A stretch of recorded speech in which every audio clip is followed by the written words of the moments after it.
Olá, turma. Continuo com vocês, professora Marcela Amorim. Vamos dar continuidade à nossa disciplina, né, de saúde mental. Nesta nossa aula, nós vamos falar sobre síndromes relacionadas a substâncias psicoativas. Conceitos. Então, o conceito inicial de drogas é qualquer substância que tenha propriedade de atuar sobre os sistemas do organismo e lhe causar alterações. As que causam alterações no sistema nervoso central são chamadas de psicoativas. Aqui alguns tipos de drogas: heroína, LSD, drogas estimulantes, alguns comprimidos, a morfina. Um outro conceito que eu trouxe foi o de abuso. O abuso de drogas, no caso, ocorre quando há uso de uma substância que é lesivo ou excessivo e ocasional ou persistente em desacordo com os padrões culturais e práticas médica vigente. Então, o abuso de droga é tudo aquilo que é lesivo, que é em excesso, que é abusivo, né, o uso e que está de desacordo, né, com aquilo que não é tido como padrão, né, dentro da nossa sociedade e dentro da medicina.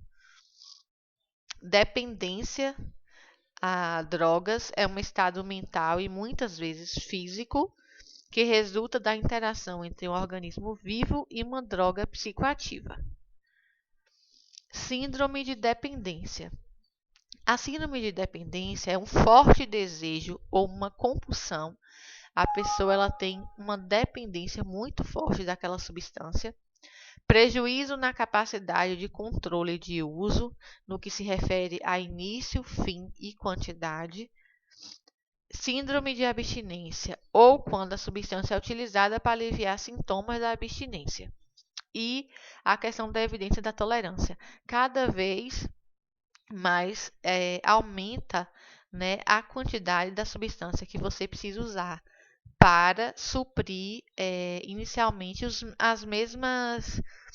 mesmos efeitos que antes você tinha com uma quantidade menor. Então, a sua tolerância àquilo vai só aumentando.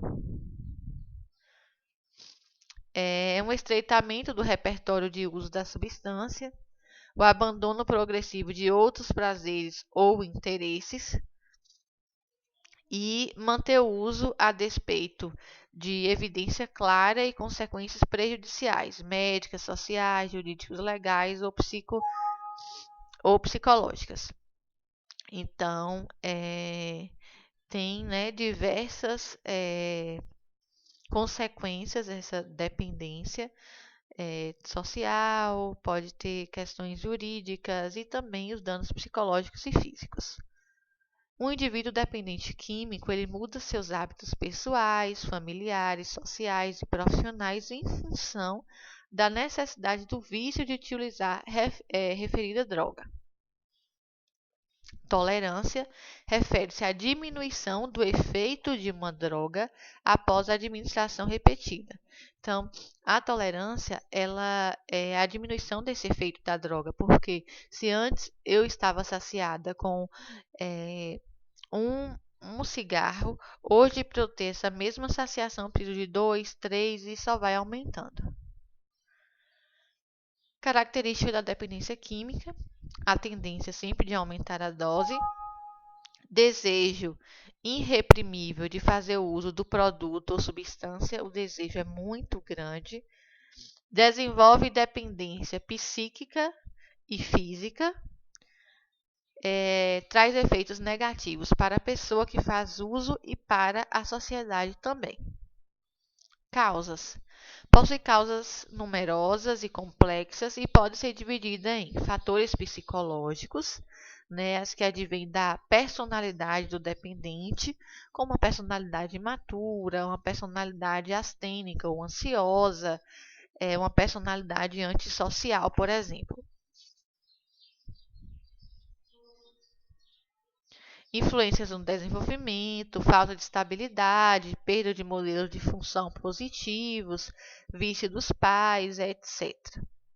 Fatores socioculturais, por exemplo, uma falta de adaptação ao trabalho, o papel social do álcool ligado à virilidade, aos status sociais, a rituais de celebração, como aniversário, festas, o papel social das drogas relacionadas ao modismo, ao símbolo de liberdade, à válvula de escape, fuga, busca, afeto. Então, tem inúmeras questões, né, socioculturais que também pode levar essa pessoa a fazer uso de determinada substância. Fatores biológicos, uma tendência familiar, metabolismo alterado do álcool, variantes do gene DRD2, que parece associado ao álcool, né? Isso é uma questão biológica. Aqui é uma imagem que traz alguns tipos de drogas e alguns efeitos. Por exemplo, cocaína, dano do sistema nervoso central, hemorragia central, convulsões, ataque cardíaco, insuficiência respiratória e perfuração do septo nasal. Algumas drogas estimulantes, por exemplo, que também causam dano do sistema nervoso central, dilatação das pupilas, anorexia, né, por conta da perda do apetite, fraqueza, flebite, que é a inflamação das veias, elevação da pressão, a maconha, danos no sistema nervoso central, alteração do humor, perda de orientação, entre outros. Tipos de drogas. Tem as drogas depressoras do sistema nervoso, as drogas, por exemplo, depressor do sistema nervoso central, como os benzodiazepínicos, o diazepam, o midazolam, estimulantes do sistema nervoso central, né, como o fumo, a cocaína, o crack, também as anfetaminas e drogas de ação similar, nicotina, cafeína e outros estimulantes menores. Alucinógenos propriamente ditos, como os derivados da cannabis, o THC, a maconha, o haxixe, os derivados indólicos, como as plantas e os cogumelos. Tem as substâncias sintéticas também, como o LSD, o MDMA, que é o êxtase.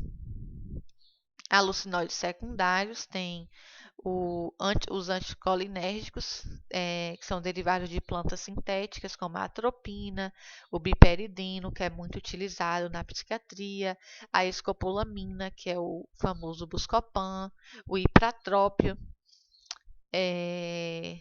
que é a mesma coisa do atrovente, tá? E outras substâncias em doses elevadas. Aqui algumas imagens, né? Cogumelo ali. Perturbadoras de atividade do sistema nervoso central. Efeito das drogas tóxicas sobre a mente.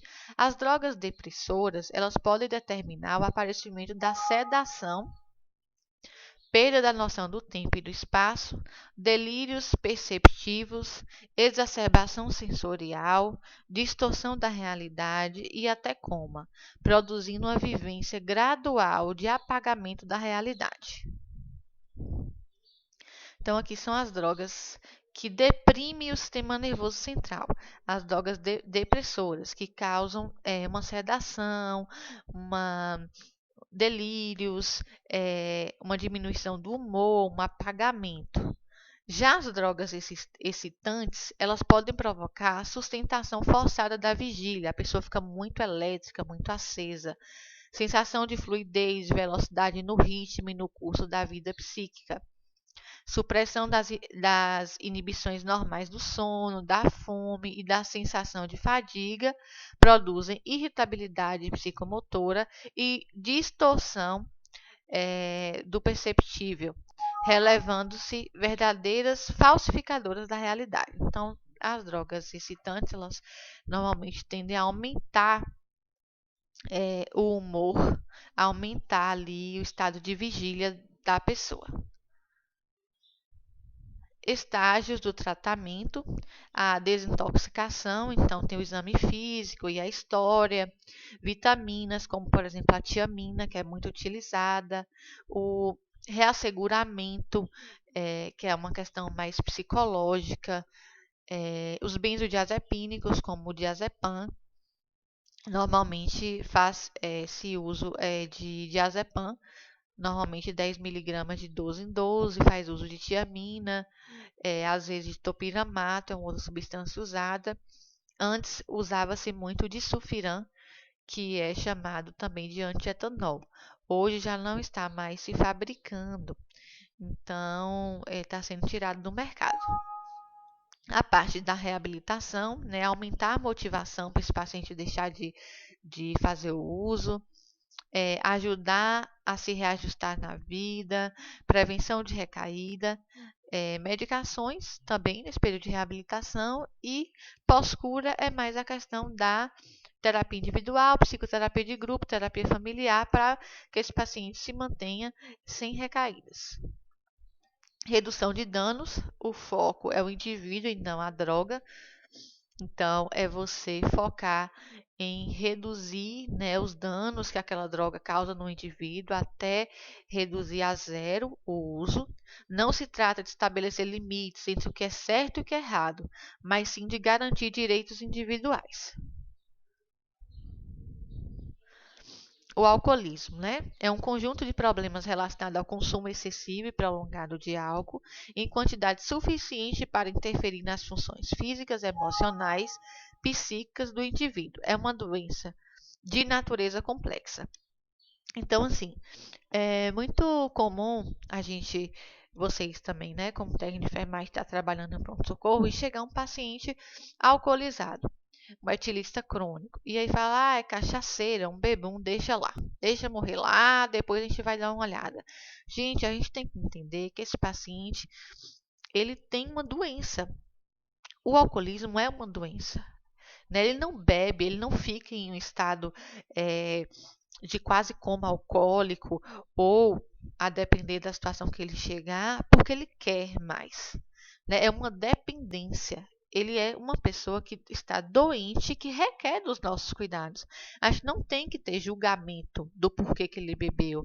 Às vezes, uma única dose já faz com que o paciente fique muito mal, né, por conta da dependência. Então, o efeito do álcool funciona como depressor do sistema nervoso central, levando o indivíduo a um estado de sedação e até mesmo estado de anestesia, deprime centros superiores, a autocrítica, o juízo, a memória, a percepção, a inteligência. O indivíduo se apresenta como se estivesse estimulado. Aqui é um caso, né, de uma pessoa aos 36 anos, totalmente acabada aos 40 anos.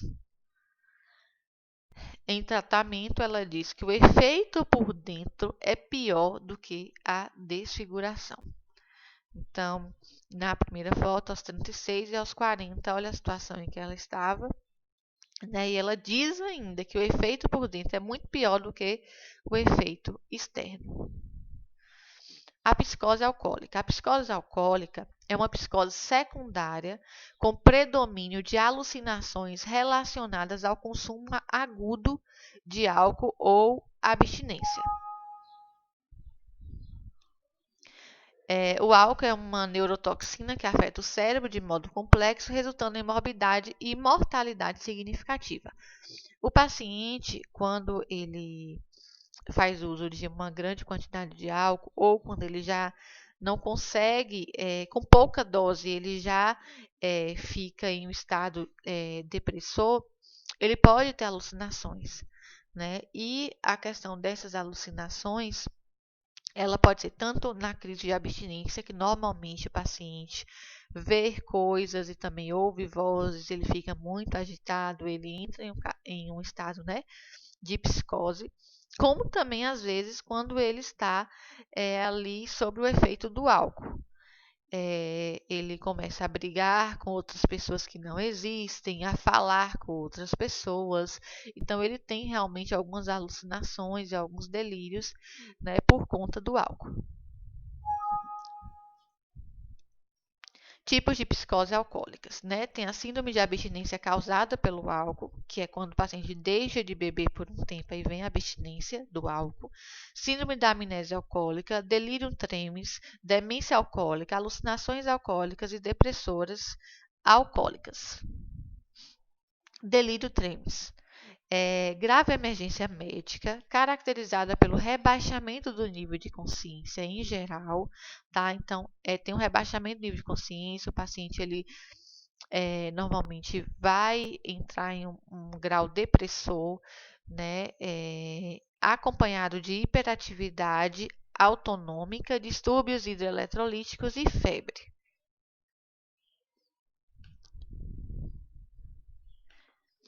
Alta taxa de mortalidade, em torno de 10%, quando não tratado, geralmente intensifica-se à noite. O diagnóstico diferencial de delírio, né, por outras causas, como síndrome de esquizofrenia, né, e demência. Os sintomas físicos, no caso, excitação, dificuldade de ser mantido no leito, língua saborrosa, perda do apetite, insônia, tremores, taquicardia, náuseas, vômitos, face cianótica, conjuntiva vermelha, secura de boca, a boca fica muito seca, sudorese, desidratação progressiva, lábios ressecados, aumento de temperatura, 39 a 40, hálito cetótico, e pode ocorrer infecções respiratórias, diarreia e convulsões, sendo necessária internação.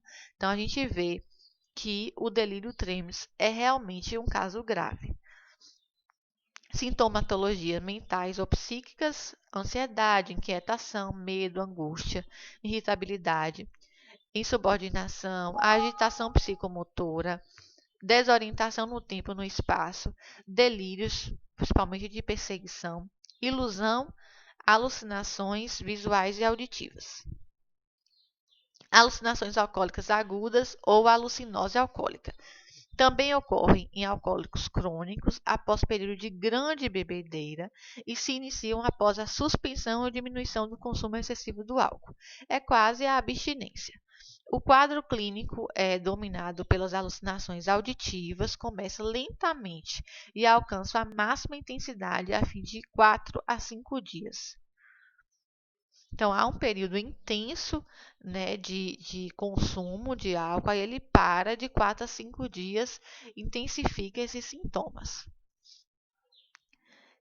No princípio, são algumas alucinações auditivas que surgem ao entardecer e se acentuam à noite, apresentam grande ansiedade e agitação psicomotora, alguns sinais físicos, língua saborrosa, hiperemia facial, né, o rosto fica vermelho, fígado aumentado e doloroso, temor das extremidades, e a doença dura de 3 a 4 semanas. Sinais físicos da alucinose alcoólica agora. Língua saborrosa, hiperemia facial, fígado aumentado e doloroso. É a mesma coisa que eu disse aqui, nesse último. Transtorno amnésico ou essa síndrome dessa pessoa, né, que foi a pessoa que descobriu esse tipo de transtorno. Essa síndrome está associada à deficiência da vitamina B1, que é a tiamina.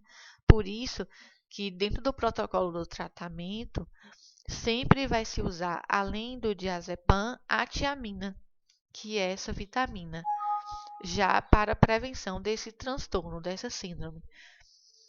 Encefalopatia de Henrich é uma ataxia cerebelar, a causa, né? Confusão mental, oftalmoplegia, nistagmo, pode ser desencadeada pela administração de glicose endovenosa em pacientes com síndrome de abstinência, em uso prévio ou concomitante à tiamina. Normalmente, se faz uso de glicose quando o paciente chega em quase coma alcoólico, né? Mas aqui no caso, se usa a glicose quando o paciente já está na abstinência, pode causar, né, essa síndrome. A síndrome de Korsakoff é o transtorno de memória, né, severo e prolongado, sem prejuízo de outras funções cognitivas e da consciência. Então, é a questão da memória mesmo.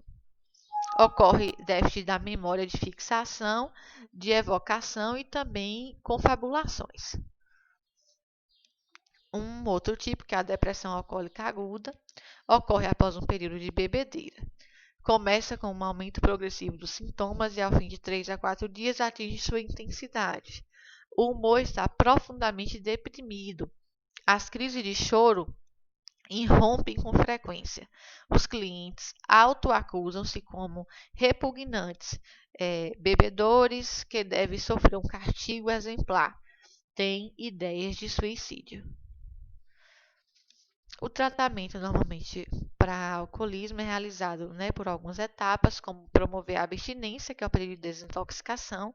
O paciente pode, em alguns casos, fazer isso em casa, em outros casos, às vezes precisa do internamento, justamente por conta da agitação psicomotora causada, né, pela psicose e muitas vezes delírios, alucinações.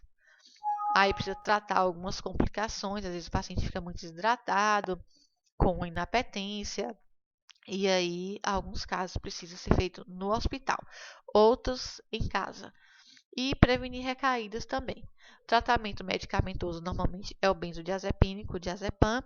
O disulfiram já está sendo tirado do mercado. Pode-se usar também o topiramato. Para casos de cigarro, tem a bupropiona. Tem os adesivos também de nicotina, as gomas de mascar. E a tiamina, que é a vitamina B1. Muito obrigada pela atenção de vocês mais uma vez e me coloco à disposição para dúvidas.